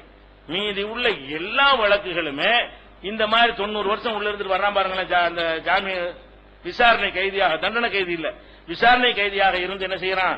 90 நாள் இருந்து வெளியே வர்றான்ல, அதான் அனுபவிக்கிற தண்டனை சொல்ல வேண்டியிருக்கு. அதுக்கு பிறகு என்னது? அந்த பயத்தை காட்டியே பல கோடிகள் அவன் சம்பாதிச்சிருக்கான். கொலை செஞ்சுட்டு உள்ள போயிட்டு வந்திருக்காருல, கொலை செஞ்சுட்டு போயிருக்காரு, சாதாரண விஷயமா செஞ்சிருக்காரு. அப்ப அந்த மாதிரி கொலை செஞ்சுட்டு போனவர் அது கிரேட் கூட தானே. அந்த மாதிரி அதை காட்டி கட்ட பஞ்சாயத்து அது இதுன்னு பெரிய லெவல்ல ஒரு பெரிய ஹீரோவாய் தாதாவாயி கடைசியில் நாடாளுமன்ற எம்பியாவும் ஆயிருவான். சிரிக்கையில் ஆயிருக்கிறாங்க. கிரிமினல்கள்ல இந்த கொலை இந்த மாதிரி கேஸ்ல உள்ள பல பேரு எம்பி ஆறது எதை வச்சுக்கிறீங்க? ஒரு கொலையில இருக்கும்போது பிச்சைக்காரன் நடந்திருப்பான். ஒரு கொலை செஞ்சிருப்போம், வந்த பிறகு அந்த கொலை செஞ்சதையே ஒரு கிரெடிட் ஆக்கி அதையே தன்னுடைய பிளஸ் பாயிண்ட் ஆக்கி என்ன செய்வான்? மிரட்டல், கந்து வெட்டி, அது என்ன வேண்டாலும் செய்வான். அப்ப இவங்க கொலைகாரன் எல்லாம் பயப்படுவாங்க. இவன் போனா குத்தி 100 கொலை பண்ணிடுவான், ஜெயிலுக்கு போது பயப்பட மாட்டான் அப்படின்னு பயந்து இருந்தோம்னா பல கோடிக்கு அதிபதி ஆயிருவானா. அப்படி கட்சியில மெம்பர் ஆகும். அப்புறம் அவனை பார்த்துக்கிட்டு நான் தான் செயலாளர் ஆவான், நான் தான் மாவட்டமா, அப்புறம் நான் எனக்கு சீட்டு கொடுக்கணும் உணவு போட்டு தள்ளிடுவேன். இப்படியே என்ன செய்வான்? எம்பி எம்எல்ஏ இப்படி ஆயிடுவான். அப்ப சமூக விரோதிகள் தான் அதிகமாக இருக்கிறார்கள். என்ன செய்யுது? நாடாளுமன்றத்தில் அறிக்கை தாக்கல் பண்ற அளவுக்கு அதுக்கு கமிஷன்கள்லாம் போடப்படுற அளவுக்கு நிலைமை என்ன செய்யறது? தேர்தல் கமிஷனே அதுக்கு தனியா உத்தரவுலாம் போடுது. கிரிமினல்கள் போட்டியிடக்கூடாது தேர்தலில். கோர்ட்டே இப்ப தீர்ப்பளிக்குது. அந்த அளவுக்கு ரொம்ப முத்தி போய் விட்டதுன்னா காரணம் என்ன? கிரிமினலா இருக்கிறவங்க என்ன செஞ்சீங்க? அதுக்குரிய தண்டனை கொடுக்கணுமா இல்லையா? இஸ்லாத்துல அந்த விளையாட்டே கிடையாது. கிசாஸ்னா என்னது? அல்லாஹ் எப்படி சொல்றான் பாருங்களேன். وَكَتَبْنَا عَلَيْهِمْ فِيهَا أَنَّ النَّفْسَ بِالنَّفْسِ وَالْعَيْنَ بِالْعَيْنِ ஒல் அன்ப பில் அன்பி ஒல் உதுன பில் உதுனி ஒல் சின்ன பி சின்னி ஒல் ஜுர்ஹ கிசாஸ். அல்லாஹ் என்ன சொல்றானா அன் நஃப்ஸ பின் நஃப்ஸ், உயிருக்கு உயிர். நம்ம சட்டம் என்னன்னு கேட்டா உயிரை எடுத்தியா உன் உயிர் எடுக்கப்படும். ஒல் ஐன பில் ஐன், கண்ணை எடுத்தியா உன் கண்ணை எடுப்போம், அரசாங்கம் எடுப்போம். ஆளாளுக்கு எடுத்து போயிடக்கூடாது. நீ பாட்டு கண்ணை குத்தி நீ போய் குத்திடக்கூடாது. கவர்மெண்ட் கூட அரசாங்கம் பாத்துக்கணும், நாங்க செய்வோம் அதை. ஒல் ஐன பில் ஐன், கண்ணுக்கு கண்ணு. ஒல் அன்ப பில் அன்பி, மூக்குக்கு மூக்கு, மூக்கு அறுத்தா உன் மூக்கு அறுப்போம். ஒரு உதன பில் உதனி, ஒருத்தன் காதை அறுத்தால் அவன் காதை அரசாங்கம் மறுக்கும். ஒரு சின்ன பி சின்னி, பல்லுக்கு பல், ஒருத்தன் பல்ல உடைச்சினா உன் பல் அதே பல்ல உடைப்போம், நாங்க அரசாங்கத்தில் செய்வோம். ஒல்ஜுரோக்கு சாஸ், காயங்களுக்கு அதே மாதிரியான காயம். இங்க வெட்டினியா ஊர் அழிய வச்சு அதே மாதிரி ஒண்ணு வெட்டுவோம், அதே மாதிரி காயத்தை ஏற்படுத்துவோம். 10 சவுக்கடி ஒருத்தன் கொடுத்தியா மக்கள் மத்தியில் வச்சு உன்னை மக்கள் வந்து நிப்பாட்டி அதே மாதிரி 10 சவுக்கடி கொடுப்பேன். இந்த மாதிரியாக செய்வதுதான் இது சரியான உங்களுக்கு கடமையாக்கி இருக்கிறோம் நல்லா சொல்லி காட்டுறான். முந்தைய சமூகத்துக்கும் யூதர்களுக்கும் கடமையாக இருந்தது, முந்தைய வேதங்களில் சொல்லப்பட்டிருக்கிறது, நமக்கும் அதுதான் நல்ல சட்டமாக்கி இருக்கிறான். இது எவ்வளவு நல்லது. இது உயிருக்கு உயிர் என்பது நல்ல சட்டமா, உயிரை கொன்றால் கூட ஒண்ணு இல்லைங்கிறது நல்ல சட்டமா? அதனால கொலை ஜாஸ்தியா நடக்கிறது. அப்ப கொலை செய்யறான், கொலை செய்யறவனுக்கு ஒண்ணும் இல்லைங்கிற அளவுக்கு இன்னைக்கு ஆகிவிட்டது. திருட்டுக்காவது சீக்கிரம் தண்டனை கொடுத்துறாங்க, கொலைக்கு ஒண்ணுமே கிடையாது. பெரிய தண்டனை கொடுக்கிற காரணத்தினால் ஐ விட்னஸ் இல்ல. அதுலயும் பல கொலையாளிகளுக்கு தூக்கு தண்டனை கொடுக்கறது இல்ல. நம்ம நாட்டில் தூக்கு தண்டனை சட்டம் இருக்குது, மற்ற நாடுகளை எடுத்தது போல எடுக்கப்படவில்லை. அதனால அப்சல் குறைந்த மாதிரி ஆளுக்கு தூக்கு போடுறாங்க, வேண்டப்படாத கரெக்டா போட்டுருவாங்க. அப்ப தூக்குங்கிற ஒண்ணு சட்டம் நம்ம நாட்டில் இருக்கிறது. இருந்தும் கூட இந்த கொலையாளிகளுக்கு தூக்கு தண்டனை விஷயத்துல அந்த ஓட்டையாருக்கு இந்த ஓட்டையாருக்கு தூக்கு அளவு கொடுக்கல, வேண்டாம் ஒரு 10 வருஷம் ஜெயில் தண்டனை கொடுக்கறோம் அப்படிங்கிற அளவுக்கும் கொலையாளிகளுக்கு ஆயுள் தண்டனை இந்த மாதிரி குறைஞ்சபட்ச தண்டனையாகவும் கொடுக்கறது உண்டு. நீதிபதி மனசை பொறுத்த விஷயம், நினைச்சா தூக்கும் பாரு, நினைச்சா என்ன செய்வாரு ஆயுளும் பாரு, அவர் நினைக்கிற மாதிரி ஒன்று செஞ்சு கொள்ளலாம். அந்த மாதிரியாக இருக்கக்கூடிய ஒரு நிலையில எப்படி கொலை குறையிலேயே பாக்குறவன் குறையும் தத்துவம் வருடத்துக்கு நாங்க பேசல. அந்த சட்டம் குறைத்து இருக்கிறதா? அந்த சட்டத்தை நிறைவேற்ற உழவு போலீஸ் எல்லாம் வச்சிருக்கீங்க, அந்த சட்டத்தை நிறைவேற்ற நீதிபதி எல்லாம் வச்சிருக்கீங்க, அதுக்கு தானே ஜெயிலாம் கட்டி வச்சிருக்கீங்க, அந்த சட்டப்படி தானே பிடிச்சி தண்டிக்கலாம் செய்யறீங்க. அதிகமாவது என்ன காரணம்? பண்படங்கு கூடிக்கிட்டே இருக்குது. ஒவ்வொருத்தரும் பயந்து பயந்து வாழக்கூடிய நிலைமையாவும் இருக்கிறது. பட்ட பகல்ல வெளியே போக முடியாதுங்கிற அளவுக்கு நிலைமை மாறிக்கிட்டே இருக்கிறது. ராத்திரில போக முடியாதுங்கிறது போக பட்ட பகல்ல மனிதன் வெளியே நடமாடுவதற்கு பயப்பட வேண்டி இருக்கிறது. இந்த மாதிரியான ஒரு நிலைமை இருக்குதுன்னு பார்க்கும் பொழுது டோட்டல் ஃபெயிலியர் நடந்தா இல்லையா? இவர்களுடைய சட்டம் ஒட்டுமொத்தமாக ஃபெயிலியர் ஆகிவிட்டது. அதே நேரத்தில் என்ன செய்யறாங்க? இதை விட கொடுமையிலையும் கொடுமை. ஒருத்தன் எங்க தகப்பனார கொண்டுட்டான்னு வைங்க, கொண்டா என்ன செய்யணும்? எல்லாம் கன்ஃபார்மா நிறுவனமாய் இவன் தான் செஞ்சான்னு செஞ்ச பிறகு அவனுக்கு தூக்கு தண்டனை கொடுக்குறாங்க, மரண தண்டனை கொடுத்துறாங்க. கொடுத்த உடனே கொலை செஞ்சது எங்க தகப்பனார செஞ்சிருக்கிறான். அப்ப மரண தண்டனை அரசாங்கம் கொடுத்துருச்சு. சரி, ஏதோ 25 வருஷத்துக்கு கொடுத்துருச்சுன்னு வைங்க, கொடுத்துருச்சு. கொடுத்தா நம்ம நாட்டில் என்ன இருக்கு தெரியுமா? குடியரசுத் தலைவர் ஒருத்தர் இருக்காருல்ல, ரப்பர் ஸ்டாம்பு, அவருக்கு ஒரு அதிகாரத்தை கொடுத்துருக்காங்க. என்ன அவருக்கு அதிகாரம் கிடையாது, கையெழுத்து போடுற ஆள் தான். அப்ப அரசாங்கம் நீட்டுல பேப்பர்ல கையெழுத்து போடுவாரு. அப்ப என்ன செய்யறாங்கன்னா அவர் நினைச்சாருன்னு சொன்னா குடியரசுத் தலைவர் மன்னிக்கலாம். யார மன்னிக்கலாம்? இவன் தான் கொலை செஞ்சான்னு நிரூபணமாயி சாட்சியங்களை வச்சு பல லட்சக்கணக்கான ரூபாய்களுக்கு செலவழிச்ச அரசாங்க பணத்தை வக்கீலுக்கும் நீதிபதிக்கும் அந்த வழக்கு எவ்வளவுக்கும் எத்தனை கோடி ரூபாய் செலவாயிருக்கும். இவ்வளவு ரூபாய் செலவழிச்சு கஷ்டப்பட்டு போலீஸ்காரன் அலைஞ்சு சாட்சியை கொண்டு நிப்பாட்டி அந்த கேஸ் எப்படியாவது ஜெயிக்கணுங்கிறதுக்காக வேண்டி அவ்வளவு உழைப்பு செஞ்சு அவனுக்கு தூக்கு தண்டனை வாங்கி கொடுத்தா இவன் நான் பாதிக்கப்பட்ட நான் என்ன செய்யறேன்? மனம் குளிருவேன். எங்க தகப்பனை கொண்டவனுக்கு சரியான தண்டனை கொடுத்து விட்டார்கள் நான் மனம் குளிரக்கூடிய நேரத்தில் ஜனாதிபதி என்ன செய்வாரு? அவர் கருணை மனு கொடுத்திருக்கிறாரு, அந்த மனுவை ஏற்று நான் ரத்து செய்கிறேன். எதை ஒத்த வரையில ஜனாதிபதி தூக்கு தண்டனை ரத்து பண்ணிடுவாங்க. நம்ம நாட்டில் என்ன மாதிரி ஆட்களுக்கு எவ்வளவு பெரிய கிரிமினல்கள் நம்ம நாட்டில் தண்டனை ரத்து பண்ணிருக்காங்க. 17 கொலை செஞ்சவன், ஒரே நேரத்தில் 17 கொலை செஞ்சவன், மனைவியை கழுத்து நடிச்சு கொலை செஞ்சவன், இந்த மாதிரியான ஆட்கள் ஜனாதிபதிக்கு கருணை மனு அனுப்பி அந்த பிரதிபா பாட்டில் இருக்கும்போது 33 பேர் அந்த அம்மா விடுதலை செஞ்சு இவங்களெல்லாம் நான் விடுதலை செய்கிறேன். அப்ப விடுதலை நீ யாரு? ஏன் அப்பனை கொலை செஞ்ச மணிக்கு நீ யாருன்னு? எங்க அப்பனுக்கு அக்காவா? நீ தங்கச்சியா? அல்லது வேற ஏதாவது உறவா? உனக்கு என்ன ரைட் இருக்குன்னு? கொல்லப்பட்டது என்னுடைய தகப்பனா இருந்தால் என்கிட்ட கேளு, நான் மன்னிச்சா பரவாயில்லைன்னு சொல்லு. அது மணிக்கு நீ யாருன்ற? இந்த ஜனாதிபதி நாட்டில் 50 பேருக்கு மாமா மச்சான் அவரு. அப்ப என்ன பண்றாங்க? இவ்வளவு கொலையும் செஞ்சு விட்டு ஒரு அரசியல் செல்வாக்கூட உள்ளவங்க கொலை பண்ணிட்டான்னு வைங்க, அவங்களுக்கு ஆளுங்கட்சியை பிடிச்சுதான் ஆளுங்கட்சி நீட்டுற பேப்பர்ல ஜனாதிபதி கையெழுத்து போட்டுருவாரு. அப்ப அவனுக்கு தூக்கு தண்டனை கொடுக்க முடியாது. ஏன்? அரசாங்கம் நம்ம ஆளு கட்சிக்காரன், ரொம்ப அவர் தாப்பனார் கட்சியில் உள்ளவர், இவர் கட்சிக்காரர் நன்கொடை செய்யறவர் ஏதாவது ஒரு ஆதாரத்தை காட்டி சொன்னா அந்த ஆளுங்கட்சியில அது பிஜேபியா இருக்கட்டும் காங்கிரஸா இருக்கட்டும் வேற எவனோ மூணாவது அணி எவனாவது இருந்துட்டு போறான், அதுல ஒரு செல்வாக்கு உள்ளவனா ஒருத்தர் இருப்பானே, ஆனால் அந்த செல்வாக்கை பயன்படுத்தி அந்த கட்சி போய் பிரதமர்கிட்ட சொன்னா, ஜனாதிபதி சொன்னா வேற அவரு விடுதலை செய்கிறேன், தூக்கு தண்டனை இல்ல. அப்ப தூக்கு தண்டனையை ரத்து செய்யக்கூடிய அதிகாரம் யாருக்கு இருக்குதுங்க? குடியரசுத் தலைவர் கொடுத்து வச்சிருக்காங்க. அப்ப எப்படி குற்றங்கள் குறையாது. அப்ப நம்ம இஸ்லாம் என்ன சொல்லுதுன்னு கேட்டா நேர் மாத்தமா சொல்லுது. நீங்கள் இந்த மாதிரி கொலை நடந்துச்சுன்னு சொன்னா அது தண்டிக்கிறதுக்கு ஃபமன் உஃபி அல்லாஹ் சொல்றான் 2வது அத்தியாயத்துல 178வது வசனத்தில் அல்லாஹ் சொல்லி காட்டுகிறான், ஃபமன் உஃபிய லஹு மின் அஹீஹி ஷைஉன், ஒருத்தனை கொலை செஞ்சு விட்டான், கொலை செஞ்சவனுடைய உறவினர்கள், இப்ப என்ன என் தகப்பனார் கொலை செஞ்சுட்டாருன்னு வைங்க, அவருக்கு நாங்க 4 பிள்ளை இருந்தோம்னா 3 பிள்ளை இருந்தோம்னா நாங்க உறவினர்கள், நாங்க அவனை மன்னித்து விட்டால், கொலை செய்யப்பட்டவருடைய உறவினர்கள் எல்லாரும் மன்னிக்க தேவையில்லை, 5 மகன் இருக்கும் ஒரு மகன் மன்னித்து விட்டால் கூட அவனுக்கு மரண தண்டனை கொடுக்க முடியாது. மற்ற 4 பேர் மன்னிக்க மாட்டேன்னு சொன்னாங்க, கொஞ்சம் மன்னித்து விட்டால் அல்லாஹ் சொல்றான். அப்படி சொல்றான், ஃபமன் உஃபிய லஹு மின் அஹீஹி ஷைஉன், 5 பேர் மகனாக இருக்கும் பொழுது 5ல் ஒருவன் சிறிதளவு மன்னிக்கப்பட்டு விடுமையானால் ஃபத்திபாவும் பில் மஅரூஃப் வ அதாவுன் இலைஹி பிஹசான். அப்ப அழகான முறையில அந்த நஷ்ட இடை அந்த மன்னிக்கிற சும்மா மன்னிக்க மாட்டாங்க, பேச்சுவார்த்தை நடத்துவாங்க. நாங்க ஒரு 10 கோடி ரூபாய் தந்துடுறோம், ஒரு 5 கோடி ரூபாய் தந்துடுறோம், எங்க தூக்கு தண்டனை எல்லாம் பாத்துக்கிறங்க அப்படின்னு செஞ்சுவாங்க. நாங்கெல்லாம் கஷ்டப்படுற குடும்பமா இருக்கோம்னு வைங்களேன், சரி இவனை போட்டு எதுக்கு தண்டனை கொடுக்கணும் அப்படின்னு நாங்க நினைத்தோமே, ஆனால் நாங்க மன்னித்து விட்டால் அந்த நஷ்ட என்ன செய்யலாம், வாங்கிக் கொள்ளலாம். இது இது நியாயமா தெரியுது. ஏன்னா அந்த பாதிக்கப்பட்ட நான் தானே, என் தகப்பனாருக்கு கொலை செய்யப்பட்டாருன்னா அதனால பாதிக்கப்பட்ட நான் தானே, நான் என்னுடைய சகோதரர் தானே பாதிக்கப்பட்டிருக்கிறோம், நாங்களே என்ன செய்யறோம், இது வேணாம் அப்படின்னு நாங்க மன்னிச்சுட்டோமே, ஆனால் அது அவனுக்கு தூக்கு தண்டனை கிடையாது, மரண தண்டனை இல்லாம போகுது. இஸ்லாத்துல எப்ப போகுது, பாதிக்கப்பட்டவன் மன்னித்தால் போகிறது. இந்த பாதிக்கப்பட்டவன் மன்னிக்கலன்னா என்ன ஆகும், அதுக்குதான் நான் அந்த சட்டம் சொன்னேன். கோர்ட்ல ஜாமீன்ல வர்றானா 90 நாள் ஜெயில இருந்துட்டு வந்தவன என்ன செய்யறாங்கன்னா கையெழுத்து போடணும், ஜாமீன் போட்டு நீ உனக்கு கண்டிஷன் பெயில், நீ திருவாரூர் ஸ்டேஷன் டெய்லி கையெழுத்து போடணும் அப்படின்றாங்க. அப்ப என்ன செய்வான்டா, ஏன் தகப்பனார் கொலை பண்ணிட்டான்னு வைங்க, இவன் ஜாமீன்ல வந்திருக்கான், திருவாரூர்ல கையெழுத்து போட போறான்னு தெரியுது, டெய்லி 10 மணிக்கு வருமானம் விளங்க, நான் என்ன செய்யறேன், இவனை நம்ம போட்டு தரலாம் நமக்கு நல்லது, அரசாங்கத்தில் ஒண்ணும் செய்ய மாட்டாங்க, இவனை 25 வருஷம் பேர் குற்றவாளி இல்லைன்னு சொன்னாலும் சொல்லி போடுவாங்க, அப்படியே குற்றவாளின்னு சொன்னா கூட ஜனாதிபதி கருணை மனு கொடுத்து தப்பி சொல்லி வந்துருவான். அப்ப என் மனசு ஆறாது அப்படி நினைக்கிறவன் என்ன செய்யறான்னு கேட்டா, கொல்லப்பட்டவனுடைய குடும்பத்தார்கள் பழிக்கு பழி வாங்குற கோர்ட் வாசல் வச்சு செய்து வருதா இல்லையா, ஜாமீனில் வந்தவர் வெட்டி கொலை, ஏன் ஜாமீன்ல வந்து வெட்டி கொள்றான், பாதிக்கப்பட்டவன் மன நிறைவு அடையலை என்றால் அவனும் கொலைகாரனா மாறுகிறான்.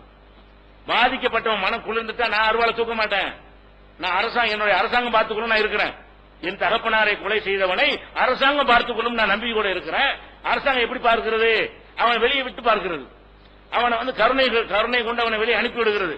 அப்ப நான் என்ன நினைக்கிறேன், என்னடா நாங்க அவர்தான் எங்க பக்கபலமா இருந்தாரு, அவ்வளவு நாங்க நேசம் வச்சிருந்தோம், அவரை போட்டு தள்ளி இருக்கிறாங்க, அவர் எந்த ஒரு நியாயமும் இல்ல, அவர் நல்ல மனிதரா இருந்தாரு, அவரை போட்டு கொலை பண்ணிட்டாங்க, ஒண்ணும் இல்ல நாக்கிட்டாங்களப்ப, அந்த கொலைக்கு என்னதான் நியாயம், எனக்கு என்ன கிடைச்சிச்சு, பாதிக்கப்பட்ட எனக்கு நான் தான் அதுல பாதிக்கப்பட்டவனா இருந்தால் எனக்கு இந்த அரசாங்கம் வழங்கின நீதி என்ன, இப்படில பாக்கணும்.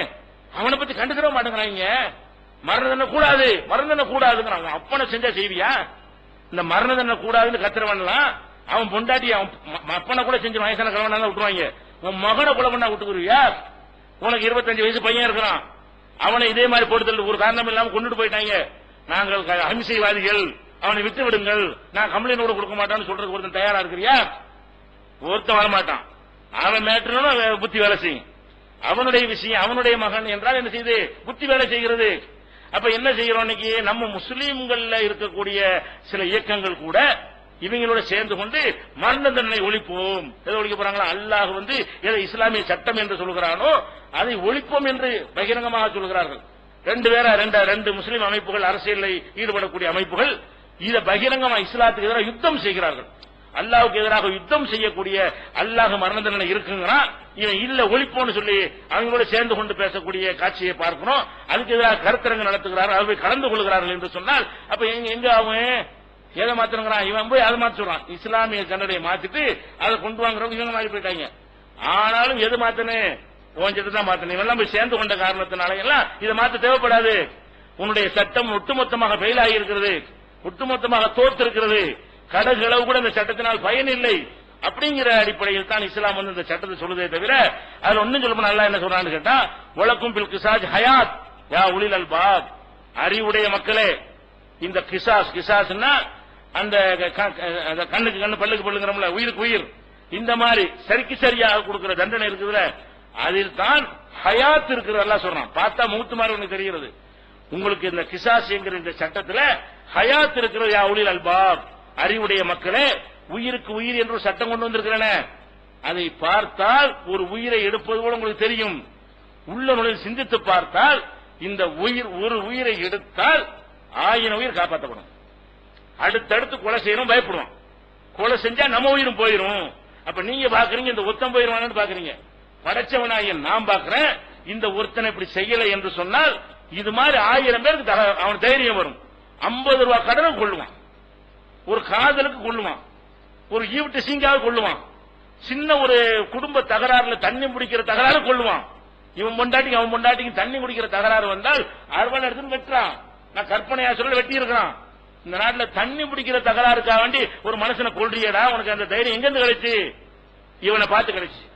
கொலை செஞ்சு 7 கொலை செஞ்சு தப்பிச்சு வந்தானே, அவனை பாக்குற, இவன் தப்பிச்சு வந்தா என்ன பண்ணிடுவீங்க, அதான் எனக்கு நடக்கும் என்ற ஒரு தைரியத்தை அவனுக்கு கொடுக்குதா இல்லையா? எதுல உத்தரவாதம் இருக்கிறது? இதெல்லாம் ஹயாத் இருக்கு. அல்லாஹ் என்ன சொல்றான்? வலக்கும் பில் கிசாஸ் ஹயாத் யா உலில் அல்பா, அறிவுடைய மக்களே, உங்களுக்கு இந்த கிசாஸ் என்கிற சட்டத்திலே தான் உங்களுக்கு உயிருக்கு உத்தரவாதம் இருக்கிறது. நீங்க பார்த்தா உயிர் எடுக்கிற நினைக்கிறீங்க, உண்மையில் பார்த்தீர்களே ஆனால் உயிருக்கு உத்தரவாதம் இதில் தான் இருக்கிறது என்று 2வது அத்தியாயத்தில் 179 வசனத்தில் எல்லாம் சொல்கிறான். அதே மாதிரி குடிச்சிட்டு இன்னைக்கு எல்லா விதமான குற்றங்களுக்கும் காரணம் என்னன்னு பாத்தீங்கன்னா, மெயினான குற்றம் கற்பழிப்பு மாதிரி மேட்டர்களுக்கு குறைஞ்சபட்சம் எல்லாமே தண்ணி தான் காரணமா இருக்கு. ஒரு 50% என்னது போதையில அந்த மாதிரி வேலைகள்லாம் என்ன செய்யறாங்க, அந்த மாதிரி காரியங்கள்லாம் செய்யறாங்க. இஸ்லாமிய மார்க்கத்தை பொறுத்தவரைக்கும் அது ஒரு தண்டனை கொடுக்கிறது. போதண்டை என்னது, புடிச்சு கொண்டாந்து வச்சு அந்த குடும்பத்தாராலே அடிக்க சொல்லணும், செருப்புனாலையும் விளக்க மாத்தினாலையும் அடிக்க சொல்லி ரசூலுல்லாஹ் தண்டனை கொடுத்திருக்காங்க. குடிகாரனா தான் குடிகாரனை பிடிச்சிட்டு வந்தா அவன் எந்த தெருவுல அந்த தெருவு கூட்டி வந்து அவங்க வீட்டு வாசல் நிப்பாட்டி அவங்க வீட்டு ஆட்களை வெளியே வர சொல்லி இவன் அடிங்க, விளக்க மாத்தினாலும் அடிங்க. இதான் இஸ்லாமிய ஆட்சியில் கொடுக்கிற தண்டனை. என்ன, ஒரு 2 அடியில போதை தெரிஞ்சு போயிடும், அப்புறமா அடி விளங்குவான். அப்புறம் விளங்க எப்படி விளங்குவான்னு நினைக்க கூடாது. 2 அடி சரியா கொடுத்தோன்னு செஞ்சுறேன், போதை தெரிஞ்சு போய்விடும்.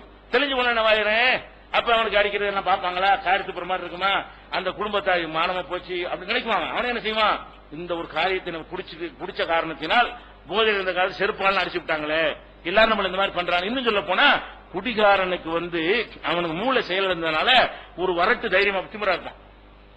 அவன் மூளை என்ன விளைவு தெரியாது அவனுக்கு. அவன் தண்ணி அடிச்சிருக்கானா இல்லையா, அப்ப ஏத்துவியா என்ன செஞ்சிருவியா, வரியா பாப்போம், வண்டி கொண்டு வரியா அப்படிலாம் கேட்பாங்க.